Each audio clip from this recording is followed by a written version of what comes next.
This is Alex from LongevityNetwork.org, and welcome to the August Longevity Network webinar featuring Susan Morisato from UnitedHealthcare. Today, Susan will provide an overview of Medicare as well as opportunities for healthcare entrepreneurs to help adults who are either aging into Medicare or who are Medicare eligible live healthier lives. Welcome, Susan. Thanks, Alex. Hello, I am pleased you could join me today. I have two objectives for this session. The first is to give you a quick primer on Medicare, and this will include the different flavors of Medicare, Parts A, B, C, D, Medicare supplements, as well as the private sector's place or role in this alphabet soup. And second, I hope to identify a few opportunities to improve the health and well-being of seniors who either are approaching Medicare eligibility or are currently Medicare eligibles. So let's start. Medicare. Medicare is the mandatory social support program that provides health insurance to currently 54 million Americans, which includes just about everyone over 65 and recipients of Social Security disability benefits. And it was designed really to provide basic health care coverage for those seniors in their most vulnerable years. In conjunction with Social Security, Medicare plays a vital role providing financial security to the elderly and disabled Americans who depend on the program for health insurance coverage. So let's talk about how Medicare works.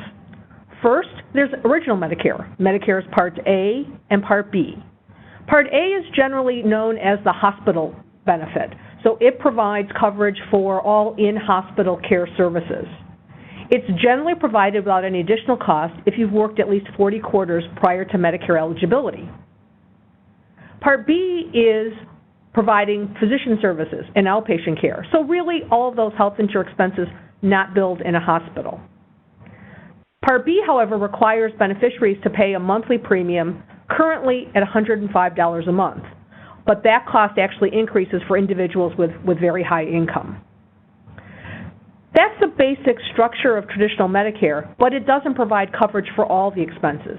There are still significant out-of-pocket expenses through deductibles, coinsurance, and copays, or amounts that the beneficiaries have to pay out of their own pocket. And neither Medicare Part A nor Part B covers routine vision, dental, or hearing expenses. And in addition, prescription drugs, with very few exceptions, are also not covered under Parts A and Part B. As a result, there are a couple of ways individuals can obtain additional coverage. These optional plans are offered by private insurance companies, and let's go through some of those. So the first is Medicare Advantage. Medicare Advantage is coverage that combines Part A and Part B of coverage in one plan, and often they include prescription drug plans. They're offered by private insurance plans, and they actually can provide a much simpler sort of array of benefit structure than would be found in traditional Medicare. Medicare Advantage plans also generally have a provider network of physicians and hospitals that the beneficiaries must go to in order to get the maximum level of benefits, although emergency services are covered across the country. Medicare Advantage plans also have generally a service area so that routine care is not provided outside of that service area, although there are exceptions. Certain plans provide some out-of-area care. As I mentioned, typically prescription drugs are also built right into the coverage in a sort of all-in-one kind of plan. So that is one path people can take to get more comprehensive coverage than traditional fee-for-service under Parts A and Part B. The other way to do that is through a Medicare supplement insurance plan. So Medicare and supplement insurance plans are also provided by private insurance companies, and they wrap around Medicare Part A and B and generally provide coverage for those out-of-pocket expenses not covered by traditional Medicare. Those plans offered are all standardized, meaning that there are specific plan offerings that every company offers, and they vary in cost and in coverage. So clearly, the greater the coverage, the greater the cost. The plans are standardized across the country, so the prices, though, will vary by carrier and also by geography, and typically by age. Now, the one important distinction here is that Medicare supplement plans do not provide prescription drug coverage, as would be built into the Medicare Advantage plans. In order to get prescription drug coverage, if you have a Medicare supplement plan, you must purchase Part D as a standalone coverage. So Part D is the other plan offered through the Medicare program, and it is also provided by private insurance companies. And in order to purchase Medicare Part D, there's a monthly premium to be paid. And it is, again, not through the federal government, but through private insurance plans. And there are several different plans available by different carriers and by in the different geographies. Unlike Medicare supplement plans, while there are certain minimum standards, they are not standardized in the same way Medicare supplement plans are standardized. So that's kind of the real basics of Medicare and how the various plan options work according to the program, according to the way Medicare is designed. So let's talk about the Medicare program a little bit more. Stephanie, next slide. So if we think about this program has had a major impact in the 50 years since its inception. And I won't read all of the slides, but there are a couple of interesting, important facts. The one is, prior to the enactment of Medicare, about half of the individuals over 65 were uninsured. Since Medicare has been put into place, that level of uninsured is much lower. About 2% of the individuals today lack Medicare coverage and that coverage. The other thing is, currently there are 45 million, almost 45 million people over 65 covered by Medicare, and another 9 million that are disabled who are under 65. It has been an increasingly expensive program as well. In 1970, the Medicare spend was merely $385 a year. In 2014, that spend has increased to $10,800 a year. It provides great access to health care coverage for individuals over 65. But the Medicare system is very complex, and it still causes a lot of confusion. Stephanie, next slide. A recent study conducted by UnitedHealthcare in 2013 indicated that 1 in 5 Medicare beneficiaries describes Medicare as confusing, and most are really unable to identify the health care expenses that Medicare Parts A, B, C, and D cover. So even though they have coverage, there's also often a lot of confusion about what exactly is covered and what exactly their plans are. And even people approaching Medicare eligibility have these same issues. When we looked at this same survey, 66 people 60 to 64, 70% reported they only have a fair or poor understanding of the program. And many were very unaware about the details of when and how to enroll, and if you were late enrolling, that there could be potential penalties. So even though coverage is very complete or comprehensive through either Medicare and these other plans, there is a lot of confusion amongst the Medicare population today. The boomers are going to also, I think, completely change the face of Medicare. The boomers will continue to fuel the rapid growth in this program. And as we all know, there are 10,000 boomers aging into Medicare every day. 1 in 7 Americans today are age 65 and over. And by 2030, it is projected that 20% of the population will be age 65 and older. And this is up from 13% in 2010 and 9.8% in 1970. And obviously, they are the largest consumers of health care because aging requires more frequent and more intensive health care. Next slide. If we look at the age 50-plus population, actually the 50 to 64 population, the growth will be even quite remarkable. Today, about 111 million people are over age 50. But by 2030, that will grow to 132 million. And what's even more startling is that will represent 37% of the entire population. Next slide.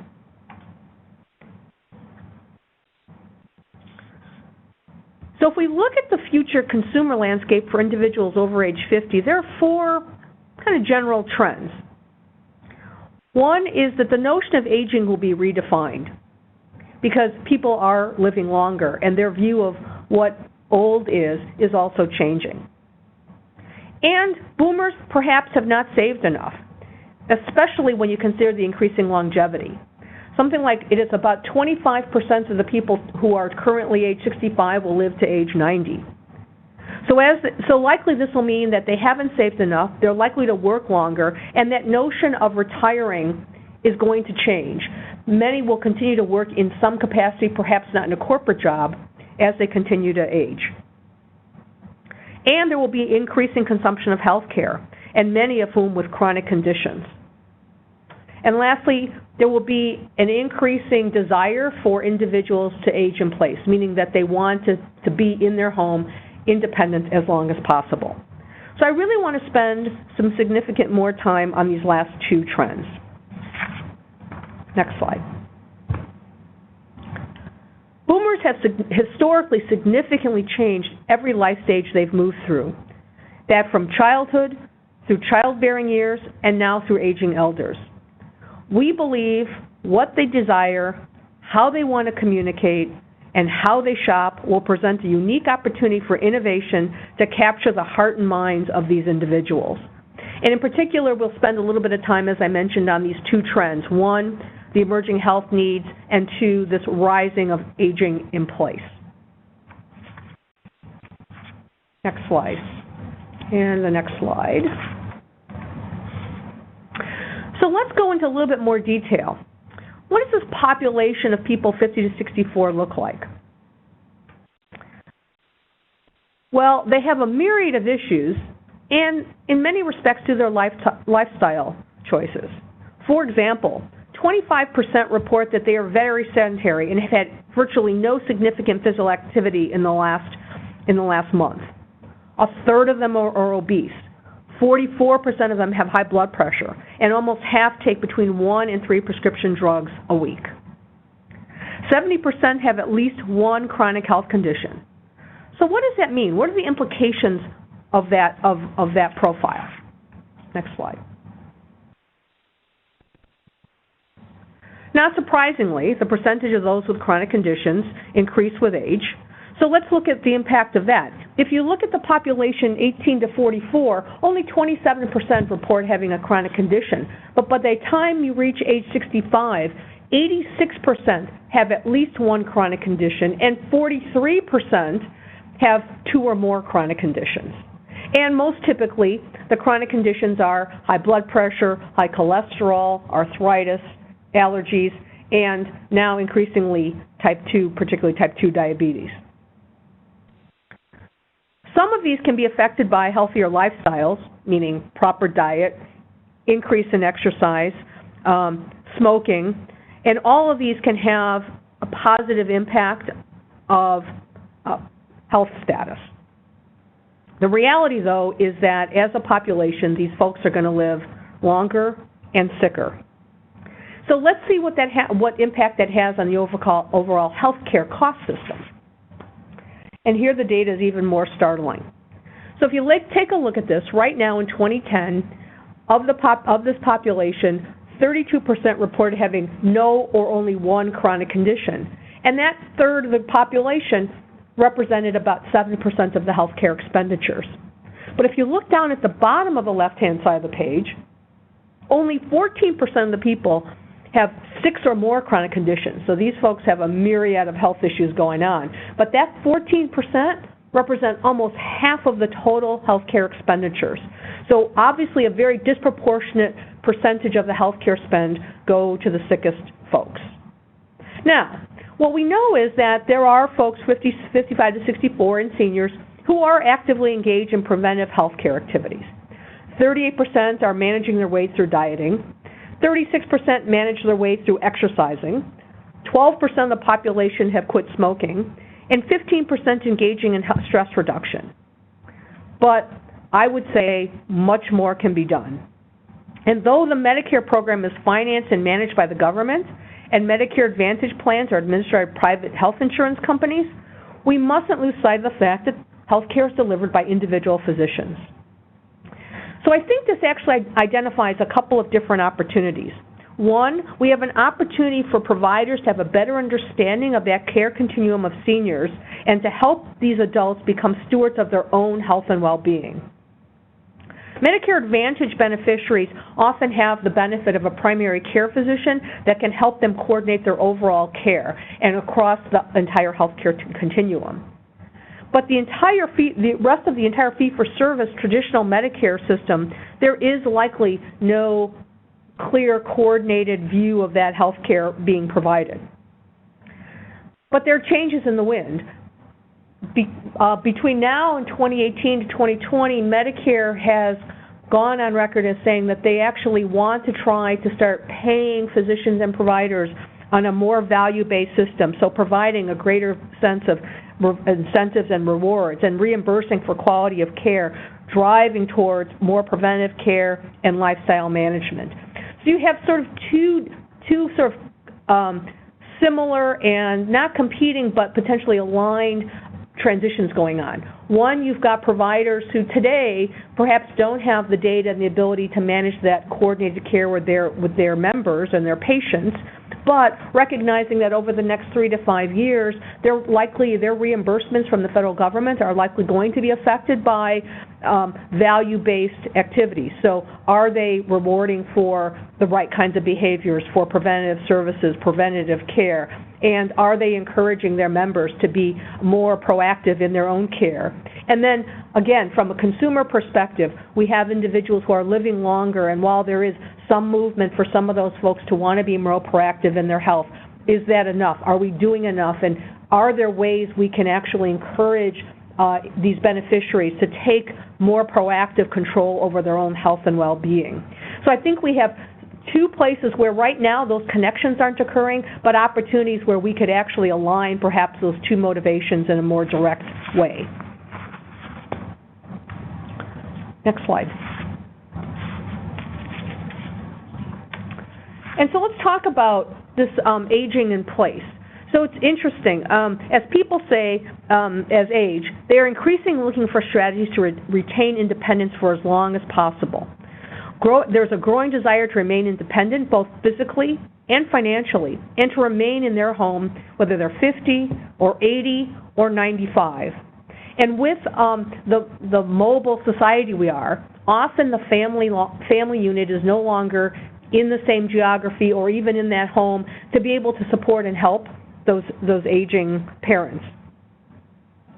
Now, these seniors have this desire to want to stay healthy and independent as long as possible, but as we've just learned, many of them have many chronic conditions, which then result often in a loss of mobility. This loss of mobility and chronic conditions can lead to isolation. It leads to loneliness and depression. All of these things further negatively impact their health and well-being.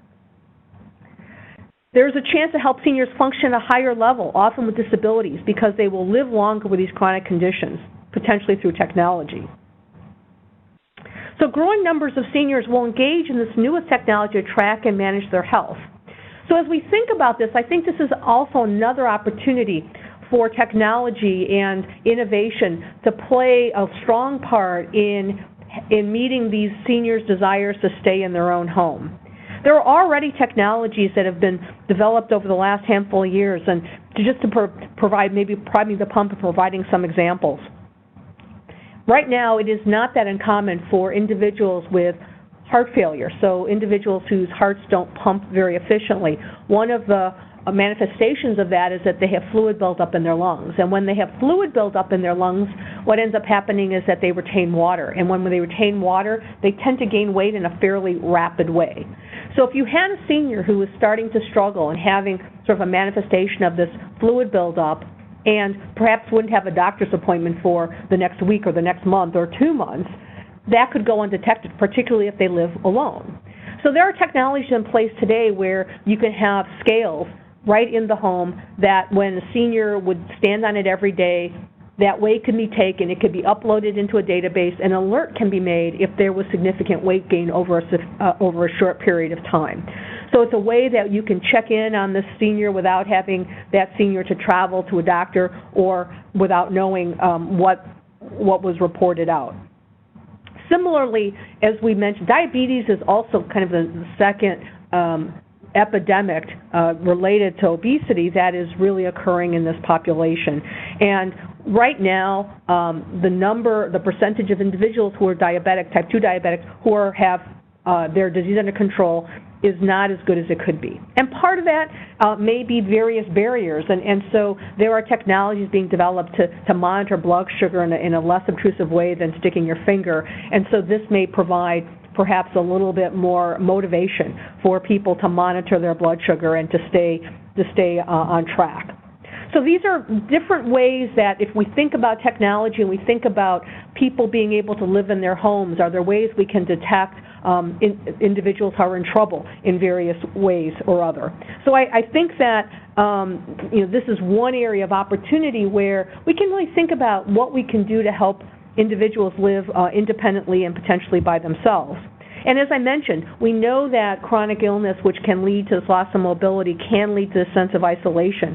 So are there ways for us to promote social networking activities and services, and are there ways to do it in a virtual way so that they potentially may not be able to leave home as often, but to connect with people in a very real sort of way? And clearly in the younger population, social networks are very possible, very common, and it's used, and there's a great way of staying in touch. But for seniors who may not be as tech savvy, are there simpler devices, simpler ways for that connection to occur that could be very impactful for those individuals? At the same time, boomers are becoming caregivers to their aging parents. And so in a recent UnitedHealthcare study on 100 at 100, a quarter of the baby boomers are caregivers for someone. So solutions for caregiving will become increasingly more valuable for the health and well-being of boomers who are caring for their loved ones. Because remember, often these boomers are not necessarily living with their parents, and yet they really care about the health and well-being of those parents. And so are there ways that they can also monitor their loved ones in a way that allows them not to be actually in the home? So some of these monitoring devices that I talked about earlier, can they be consumerized, if you will, so that they can be easily accessible to everyday consumers or family members and loved ones, that you have ways of connecting with those folks in their home, even if there could be several states away. So when you look at this, there are, I think, a lot of opportunities when you think of individuals who are living longer and sicker. So how do you, in fact, connect them to become more actively involved in their own health care? And secondly, they want to remain independent. So are there ways that we can monitor their health and well-being when we're not physically present? So I hope this short sort of overview of Medicare and a little bit of discussion of the trends that we're seeing in the aged can give you some ideas about how we might look at the future of Medicare and this population, and how technology and or innovation can really change the way they live today and change the way we actually look at the environment today. So thank you. I will close by saying the primer on Medicare was very, very short, and as we just talked about, it's really a complicated system. So if anybody is really interested in learning more about Medicare, there is a great website, MedicareMadeClear.com, that provides a lot of different ways to learn more about Medicare. There are videos, there are printed materials, there are ways to just walk through the information that can be as a backup for you as you start to navigate through the Medicare system and try to understand what's covered, what's not covered, what some of those options are, and as a result, how could that interface with some of the innovative ideas that could potentially be put together as we move forward. So I guess I will, at this point, open it up to see if there are any questions. Hi, Susan. That was great. Thank you for your presentation. We just have a couple of questions for you. The first one is, which coverage groups include items like wearables and vital signs monitors? So right now, many of those things are not necessarily covered by traditional Medicare plans or traditional Medicare, the traditional Medicare, and many of these decisions are really individual. So if you look at, say, Medicare Advantage plans, where Medicare Advantage plans are required to essentially provide the basic benefits for Medicare Parts A and B, as well as supplemental coverages, so filling in some of those out-of-pocket expenses or offering additional supplemental benefits. In that event, the focus for these Medicare Advantage plans are to provide as comprehensive a coverage and holistic coverage as possible. And in that view, they would look at this and say, is it in the patient's best interest and in our best interest to cover some of these kinds of devices, because they may find it to be very cost-effective and could avoid ER visits or hospitalizations, and so some of these wearables and other technology may well be covered, but it would be an individual company or individual plan determination, plan by plan. Great. Our next question is, what's the most important thing for tech entrepreneurs to keep in mind about Medicare? I think one of the things is to recognize that the span of capabilities of Medicare eligibles is really wide. So you've got under age 65 disabled individuals who may be fairly young and may be fairly tech-savvy and would be very open to very entrepreneurial, very high-tech sort of activities. But you have your oldest seniors are, 95, over 100 years old, and so, there's a 50-plus potentially age span in that Medicare population. And so as you think of solutions, I would suggest there is not a one-size-fits-all. The ability for individuals to embrace innovation, technology, wearables, is going to really be different in terms of the population that you're serving. Incoming boomers, frankly, are going to, obviously, even those people, 50 to 64, 60 to 64, are going to be very different than those people who are 80, 85 years old. And so when you're coming up with solutions, to recognize that those solutions could be very different for the population that they're targeted at. And so you may need really different kinds of approaches for those different populations. I think the second thing is to recognize that Medicare has some pretty significant regulatory rules about what's coverable and what's not coverable within the traditional Medicare system. So, if you have something that is, way out there, Medicare is just now talking about whether or not it would cover, for example, telephonic office visits or telemedicine office visits, where in the commercial under 65 population, that's becoming a little bit more known. It's a little bit of a known quantity, but in the Medicare population, they're now just sort of deliberating about whether that's going to be a covered service or not. So recognizing that, sometimes the wheels of regulation can move relatively slowly when it comes to breakaway innovation and technology. You have kind of anticipated our next question a little bit, but how can innovators take advantage of baby boomers' higher tech literacy compared to previous generations? Well, I think, the answer might be through caregiving. So, and teaching people along the way, older folks. It's easy. It's an easy solution to say boomers are more tech savvy, older folks are not tech savvy. And while as a pretty broad general statement that might be true, there certainly are exceptions. There are people who are baby boomers who still don't know how to use a computer. There are older folks that actually spend their time tracking stock prices on computers and now tablets. And so, but I do think that one of the things that we are finding out is that when older seniors, for example, are looking up research on whether it's their health condition or health insurance plans or other information, that while they themselves might not be on the computer, their loved ones or their caregivers may. So part of this bridging that gap may come through the caregiver space and recognizing that there are also